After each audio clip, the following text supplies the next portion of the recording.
Esta vez vamos a ir un poco más allá. Nuestra intención, como siempre, es dar a conocer que existe una serie de enfermedades minoritarias que tienen el mismo derecho como otras cualquiera a ser investigadas,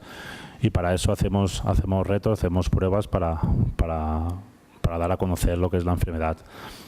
Hemos hecho ya 3 pruebas y esta lo que va a consistir será en recorrer toda la provincia de Valencia,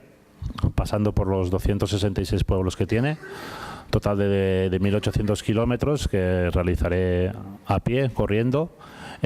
más o menos un mes, y dividida en 30 días. Lo dice con una naturalidad como si fuese algo lo más normal del mundo. Claro, 1.800 kilómetros o más de 1.800 y 266 municipios es toda la provincia de Valencia.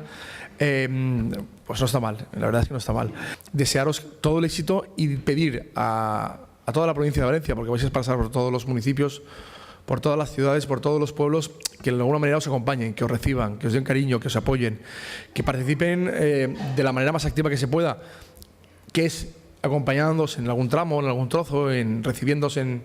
sus calles, en sus plazas, en sus pueblos en definitiva, pero también colaborando a través de las redes sociales, de la página web, de todo lo que ponéis a disposición de ellos, y por supuesto también de alguna manera económicamente. Felicitar a Víctor por estos 4 años que lleva haciendo de que se ha reconocido esas enfermedades raras que están ahí, que existen,